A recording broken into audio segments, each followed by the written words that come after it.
والصلاة والسلام على سید الانبیاء والمرسلین وعلى آلہ وصحبہ اجمعین، اما بعد۔ اعوذ باللہ السمیع العلیم من الشیطان الرجیم، بسم اللہ الرحمن الرحیم۔ لقد کان لکم فی رسول اللہ اسوۃ حسنہ۔ پیارے نبی حضرت محمد مصطفیٰ صلی اللہ علیہ وسلم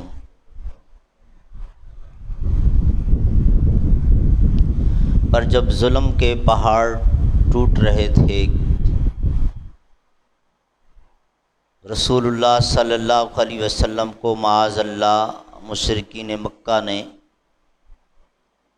شہید کر دینے کا فیصلہ کر لیا، اور کئی ایک حملے بھی ہوئے جن کی تفصیل تو ہم نہیں بیان کر سکتے، لیکن انتہائی اختصار کے ساتھ ایک وہ حملہ جو رسول اللہ صلی اللہ علیہ وسلم کے لیے بظاہر انتہائی تکلیف دہ تھا، لیکن دوسری طرف اللہ کی ایک بڑی رحمت ثابت ہوا۔ ابو جہل آپ صلی اللہ علیہ وسلم کی طرف ایک چٹان لے کر آگے بڑھا۔ خانہ کعبہ کے پاس آپ عبادت فرما رہے تھے، جب سجدے کی حالت میں تھے تو اس نے چاہا کہ آپ صلی اللہ علیہ وسلم کا سر کچل دے، لیکن جب آپ کے قریب پہنچا، تقریباً 1 گز کا فاصلہ تھا، اس نے چیخ ماری، پیچھے کو پلٹا اور پتھر خود اس کے اپنے پاؤں پہ گرا۔ بڑی مشکل سے وہ بچا، رنگ اس کا فک ہو گیا، اور اس کے دوستوں نے جب یہ کیفیت دیکھی تو کہا کیا ہوا تمہیں؟ اب یہاں پر 2 روایتیں ملتی ہیں۔ ایک روایت یہ کہ اس نے کہا کہ ایک ایسا اونٹ آگے کھڑا تھا جو زندگی میں نے پہلے کبھی نہیں دیکھا تھا، اس کے اتنے بڑے دانت اور یہ اس کا منہ، اور ایسا وہ منہ کھول کے کھڑا تھا، مجھے ہڑپ کرنے لگا تھا۔ دوسری روایت یہ کہ بہت بڑا اژدہا، کوبرا، وہ منہ کھول کے کھڑا تھا، میں بڑی مشکل سے بچا۔ اب لوگوں کو چونکہ وہ دکھائی نہیں دے رہا تھا تو انہوں نے اس سے کہا کہ بھائی ہم یہاں بیٹھے ہیں، دیکھ رہے ہیں سامنے کوئی چیز نہیں ہے، اتنا بڑا آدمی ہو کے جھوٹ بولتے ہو۔ اس وقت اخلاقی قدروں میں یہ بات تھی کہ بڑے لوگ جھوٹ نہیں بولا کرتے تھے، تو اس کو طعنہ دیا۔ وہ قسمیں کھاتا تھا کہ ایسا ہے، اور رسول کریم صلی اللہ علیہ وسلم نے بعد میں اس کی تصدیق فرمائی تھی کہ ہاں اللہ نے میری حفاظت کے لیے فرشتہ بھیج دیا تھا، اگر یہ آگے بڑھتا تو پھر اس کی خیر نہیں تھی۔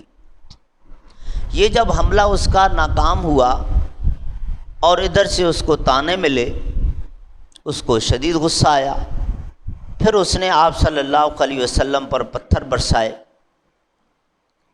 ایک پتھر آپ صلی اللہ علیہ وسلم کی پیشانی پر ایسا لگا، پیشانی پھٹ گئی، خون کا فوارہ چھوٹا، اور رسول کریم صلی اللہ علیہ وسلم جلدی سے اپنے گھر تشریف لے گئے۔ حضرت خدیجہ رضی اللہ تعالی عنہا نے فوراً مرہم پٹی شروع کر دی۔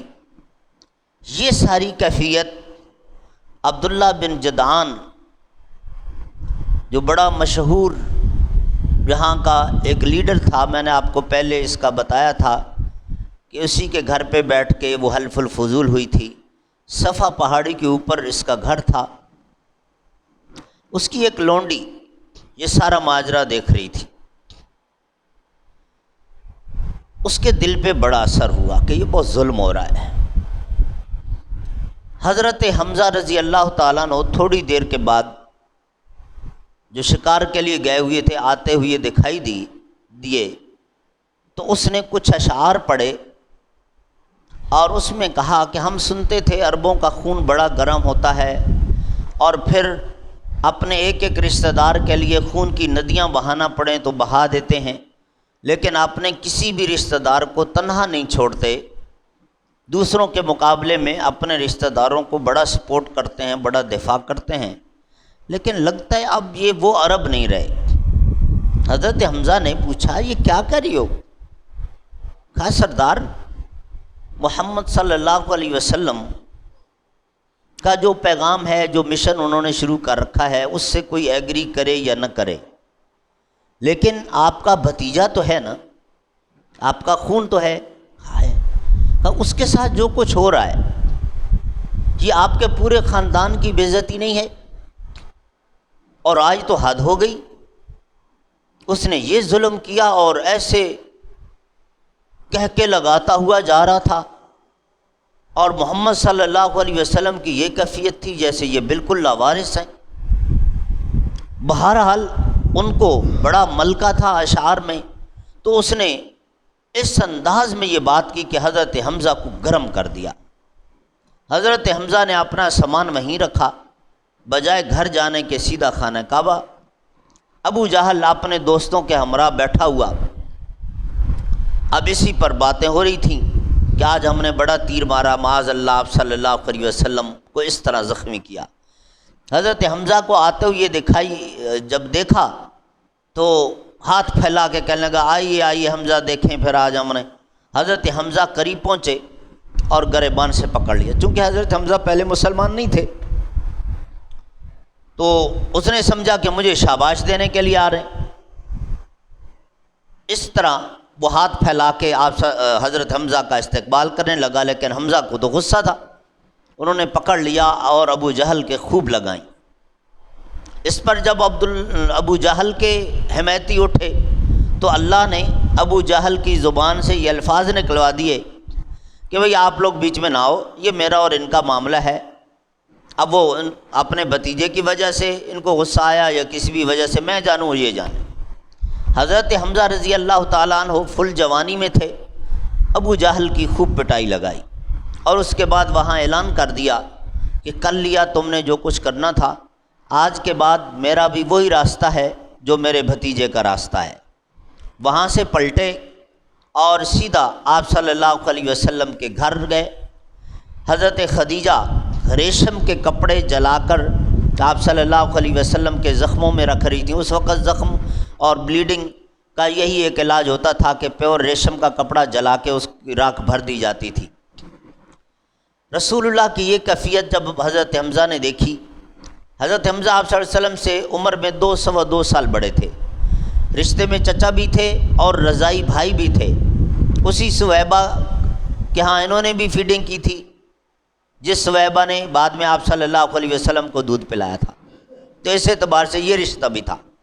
حضرت حمزہ کی آنکھوں سے آنسو چھلک گئے اور کہا کہ جو کچھ آپ کے ساتھ ہوا یہ سب ہماری وجہ سے ہوا، اگر ہم قبیلے والے آپ کے ساتھ ہوتے تو ان کو کیسے جرت ہوتی، لیکن آج میں ان کو بھی بتا کر آ رہا ہوں اور آپ سے بھی کہہ رہا ہوں، اب آپ اکیلے نہیں ہیں، میں آپ کے ساتھ ہوں۔ رسول اللہ صلی اللہ علیہ وسلم نے اپنے چچا کا شکریہ ادا کیا اور فرمایا چچا اگر آپ مجھے واقعتاً سپورٹ کرنا چاہتے ہیں ٹھیک ہے، مجھے سپورٹ کی ضرورت ہے، لیکن اصل میری سپورٹ یہ ہوگی کہ جو پیغام میں دے رہا ہوں، جو بات میں کرتا ہوں، آپ اس کو قبول کریں۔ حضرت حمزہ چونکہ لوہا گرم تھا، ہر طرح سے مینٹلی تیار تھے، انہوں نے کہا بولو جو کہو گے وہ کروں گا۔ چنانچہ رسول اللہ صلی اللہ علیہ وسلم نے کلمہ پڑھایا، حضرت حمزہ مسلمان ہوئے۔ آپ صلی اللہ علیہ وسلم نے چچا کو گلے لگایا اور فرمایا کہ چچا آج آپ کو ایک ایسی دولت ملی ہے، دنیا و ما فیہا کا سارا خزانہ ترازو کے ایک پلڑے میں رکھا جائے اور یہ کلمہ ایک پلڑے میں رکھا جائے، یہ نعمت اسلام والی، تو اس کا پلڑا بھاری ہے۔ اب یہاں پر 2 باتیں سمجھنے کی ہیں۔ ایک بات تو یہ ہے کہ دیکھیں ہم بھی مختلف پارٹیاں جوائن کرتے ہیں، کنبہ قبیلہ بھی ہوتا ہے اور یہ ساری چیزیں،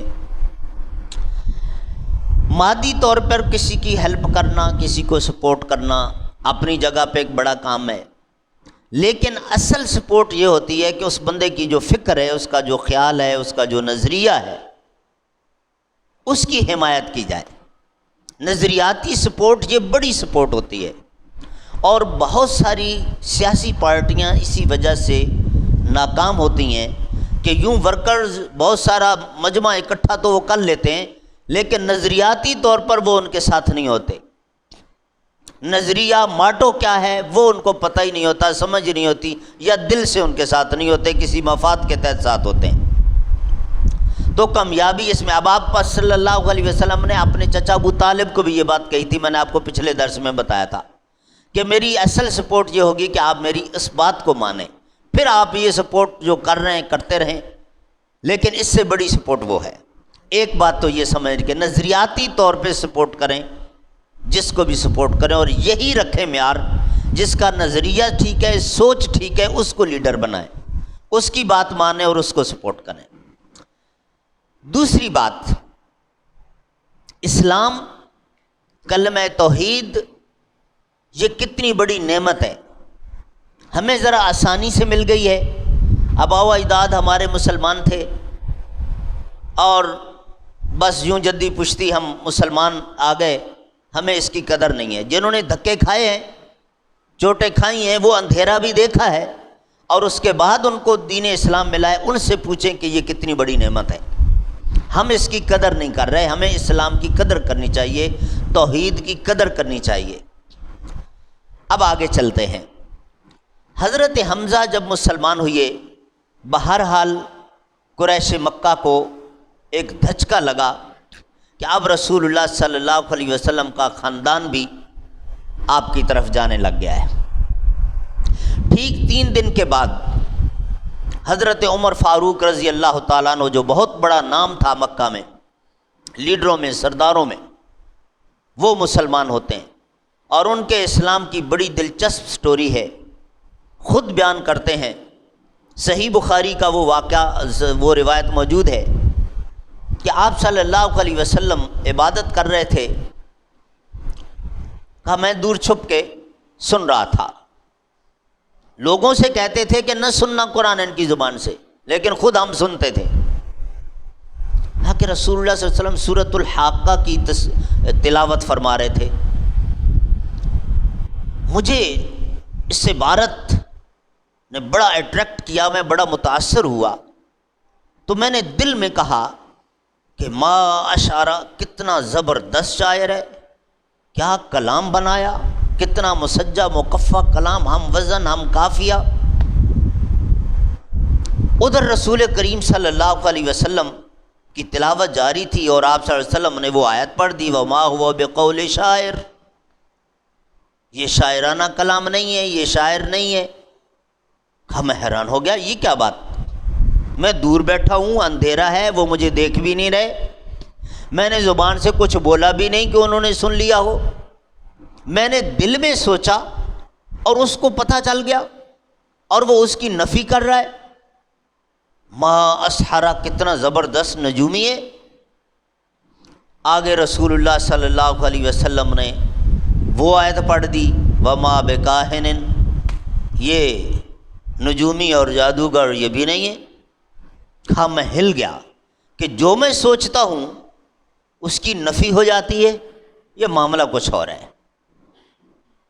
بہت حد تک متاثر ہو گیا، لیکن شاید ابھی اس وقت تک اسلام نصیب میں نہیں تھا۔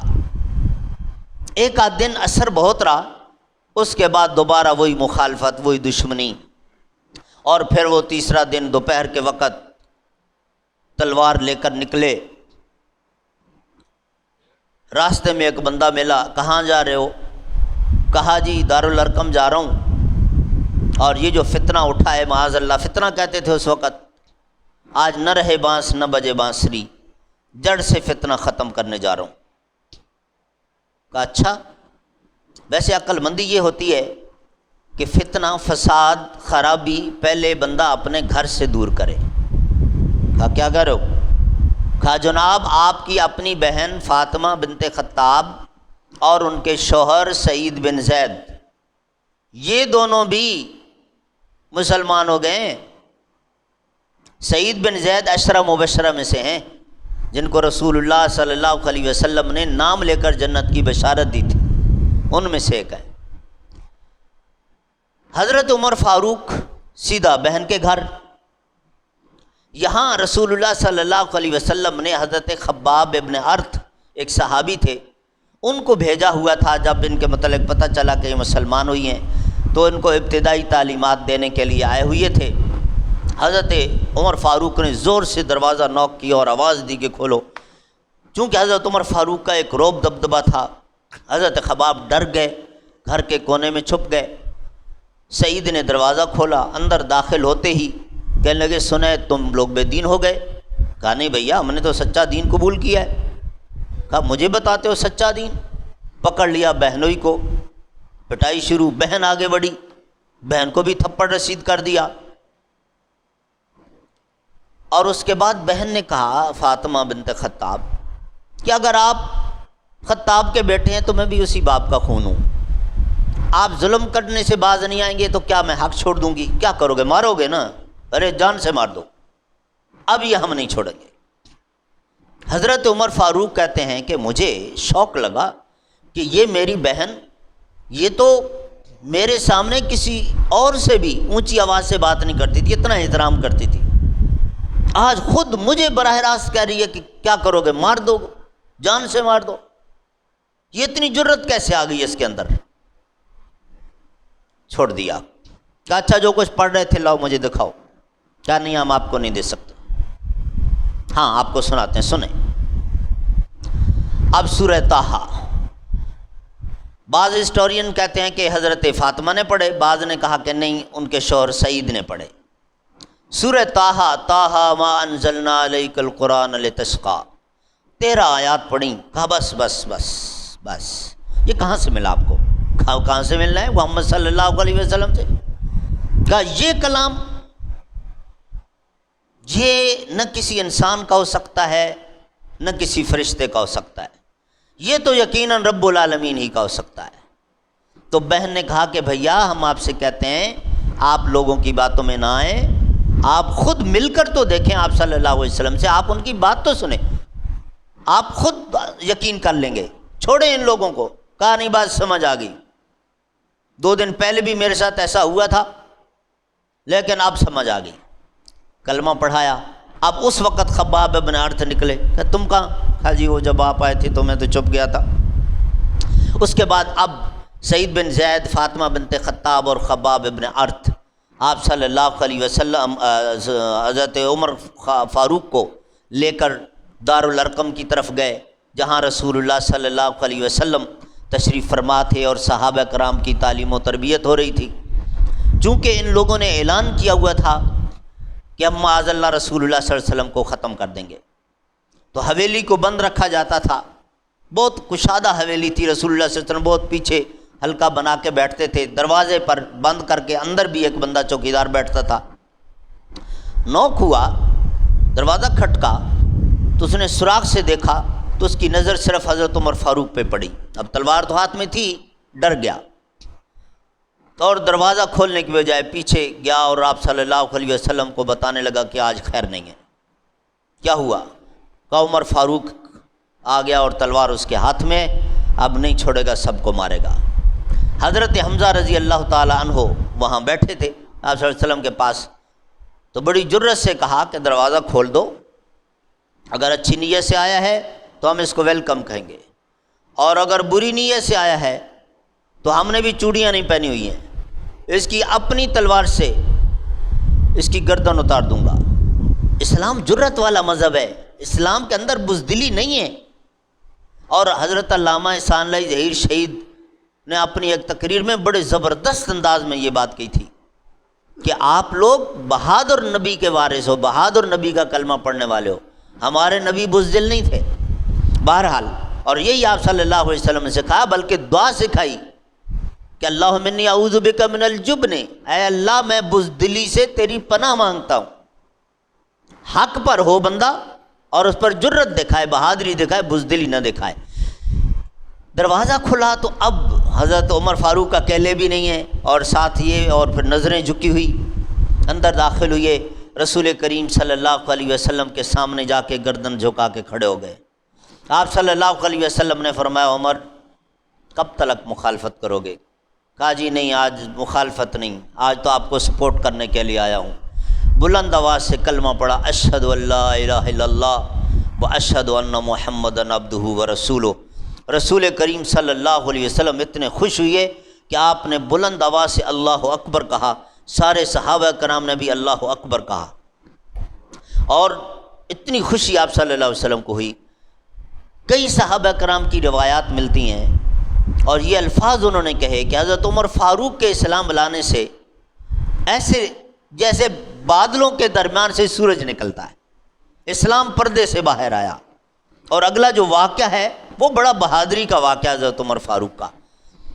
رسول کریم صلی اللہ علیہ وسلم کے پاس بیٹھے ہوئے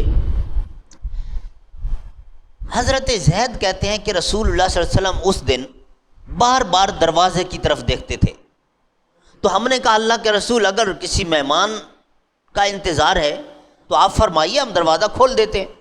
رسول اللہ صلی اللہ علیہ وسلم نے فرمایا میں نے رات بھر اللہ تعالیٰ سے یہ ایک دعا کی ہے، بس اس کا انتظار ہے۔ اب وہ دعا صحیح بخاری شریف میں موجود ہے، اللہم اعز الاسلام باحب الرجلین الیک بعمر بن الخطاب او عمرو بن ہشام۔ اے اللہ ان دو بندوں میں سے جو تجھے زیادہ پسندیدہ ہے اس کے ذریعے اسلام کی مدد فرما۔ اور رسول اللہ صلی اللہ علیہ وسلم کی یہ دعا حضرت عمر فاروق کے حق میں قبول ہوئی کہ وہ مسلمان ہوئے۔ چنانچہ حضرت عمر فاروق کو سیرت نگار یہ لقب دیتے ہیں مراد رسول، کہ رسول اللہ کی دعا پر جو مسلمان ہوئی۔ بڑا اعزاز ہے یہ۔ بہرحال نماز کا وقت ہوا، اس وقت صبح دوپہر اور شام کی نماز ہوتی تھی، دو دو رکعتیں۔ حضرت بلال کو آپ صلی اللہ علیہ وسلم نے فرمایا کہ ساتھیوں کو کہو کہ نماز کی تیاری کریں۔ حضرت عمر کہنے لگے جی کہاں پڑھیں گے؟ آپ نے فرمایا ہم یہیں دارالارقم کے اندر ہی پڑھتے ہیں۔ کہنے لگے جی خانہ کعبہ چلتے ہیں۔ آپ صلی اللہ علیہ وسلم نے فرمایا تمہیں پتہ ہے قوم نے کیا اعلان کیا ہوا ہے اور کیا صورتحال ہے؟ کہا نہیں جی نہیں کچھ نہیں ہوتا، وہیں جا کے نماز پڑھیں گے۔ آپ صلی اللہ علیہ وسلم نے فرمایا عمر مجھے اپنا مسئلہ نہیں ہے، میرے ساتھی آزمائش میں آ جاتے ہیں، ان کے ساتھ ظلم ہوتا ہے، میں نہیں دیکھ سکتا ہوں اور میں نہیں چاہتا ہوں کہ خانہ کعبہ کے پاس خون خرابہ ہو، اس لیے ہم یہاں چپ چاپ اندر نماز پڑھ لیں۔ کہا جی نہیں ہوگا خون خرابہ، پھر میرا اسلام لانے کا کیا فائدہ ہوا کہ اگر آج بھی نماز اندر ہونی ہے دارالارقم کے تو پھر عمر کس لیے آیا ہے؟ نہیں ہوگا مسئلہ، آپ تیاری کریں میں ابھی آتا ہوں۔ حضرت عمر فاروق رضی اللہ تعالیٰ عنہ گئے اور محلے میں گلیوں میں گزرتے ہوئے اعلان کرتے جا رہے ہیں کہ لوگوں محمد صلی اللہ علیہ وسلم اپنے ساتھیوں کے ہمراہ خانہ کعبہ عبادت کے لیے آ رہے ہیں، خبردار تم میں سے کوئی ان کو روکنے کی جرت کرے۔ یہ کہتے ہوئے گزر رہے ہیں، ابو جہل کے گھر کے پاس سے جب گزرے ابو جہل باہر نکلا تو کہنے لگا عمر یہ تمہیں کیا ہو گیا؟ کیا واقعتاً تم سنجیدہ ہو؟ ہاں بالکل۔ کہا تو تم بھی بے دین ہو گئے؟ حضرت عمر فاروق نے ایک تھپڑ رسید کیا ابو جہل کو، اور شاید ابو جہل کو سب سے پہلا تھپڑ حضرت عمر فاروق ہی کا لگا۔ خبردار دوبارہ یہ لفظ بولا بے دین ہونے کا، میں نے سچا دین قبول کیا ہے۔ اور اس کے بعد وہ گولڈن ورڈز کہ جو شخص اپنے بیوی کو بیوہ اور اپنے بچوں کو یتیم کرنا چاہتا ہے آئے محمد کا راستہ روکے۔ ادھر گئے، سختہ طاری ہو گیا ان پر۔ آپ صلی اللہ علیہ وسلم کو کہا جی کوئی نہیں روکے گا، آپ آئیے تشریف لائیے۔ رسول کریم صلی اللہ علیہ وسلم نے اپنے صحابہ کرام کے ہمراہ آ کر خانہ کعبہ میں پہلی مرتبہ نماز ادا فرمائی اور اس کے بعد واپس دارالارقم چلے گئے۔ اس صورتحال کے بعد مکہ والوں نے یہ فیصلہ کیا کہ اب کوئی بارگیننگ کا راستہ ڈھونڈا جائے، اور اس میں عتبہ نے خود وعدہ دے دیا، ابو الولید اس کی کنیت تھی، عتبہ بن ربیعہ، اس نے کہا کہ تمہاری طرف سے تمہاری نمائندگی میں کرتا ہوں، میں بات کرتا ہوں آپ صلی اللہ علیہ وسلم سے، اگر تم لوگ مجھے اختیار دے دو کہ جس بات پر بھی میں ان کو ایگری کر لوں آپ لوگ اس پر پکے رہو گے تو پھر میں بات کرتا ہوں۔ کہا ٹھیک ہے آپ بات کر لو۔ عتبہ گیا اور آپ صلی اللہ علیہ وسلم سے کہنے لگا کہ یہ جو کچھ آپ کر رہے ہیں سچ بتانا، اس وقت کوئی تیسرا بندہ نہیں ہے، آپ کا آبجیکٹو کیا ہے، چاہتے کیا ہیں آپ صلی اللہ علیہ وسلم نے فرمایا میں تو اللہ تعالیٰ کا سچا دین آپ تک پہنچا رہا ہوں۔ کہا نہیں، ہماری آپ کی کچھ صلح کی صورت نکل سکتی ہے؟ آپ نے فرمایا بالکل آسان ہے، بالکل آسان ہے۔ کیا؟ لا الہ الا اللہ۔ کہا یہی تو ہم مانتے نہیں ہیں، کسی پر تو سارا پھڈا ہے۔ کوئی بات، دیکھو بات سنو، اگر آپ دولت چاہیے، ہمارے یہاں کے تاجر، سیریا کے تاجر سارے مل کر جتنی دولت چاہیے آپ کو دینے کے لیے تیار۔ آپ صلی اللہ علیہ وسلم مسکرائے، مسکراہٹ کے سٹائل سے ہی سمجھ گیا کہ نہیں یہ بات نہیں۔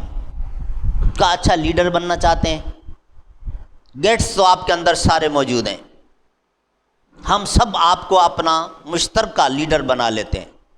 پھر رسول اللہ صلی اللہ علیہ وسلم مسکرائے، پھر کہنے لگا کوئی رشتے کا مسئلہ ہے تو جس خاندان سے آپ چاہتے ہیں آپ کا رشتہ کروا دیتے ہیں۔ رسول اللہ صلی اللہ علیہ وسلم نے فرمایا افسوس ہے تم پر، یہ تمہاری اسیسمنٹ ہے، یہ تم نے مجھے سمجھا۔ جب میں 25 سال کا ینگ لڑکا تھا اس وقت میں نے اپنے سے 15 سال عمر میں بڑی ایک بیوہ سے شادی کی، اب تو خود میری اپنی عمر 46 سال ہو رہی ہے، تو اب میرے اندر یہ ہوس ہوگی۔ کہا اچھا چلے میری غلطی سے آپ بتا دیں۔ آپ صلی اللہ علیہ وسلم نے فرمایا باقی جو 2 باتیں تم نے کی پہلے ان کا بھی جواب سن لو۔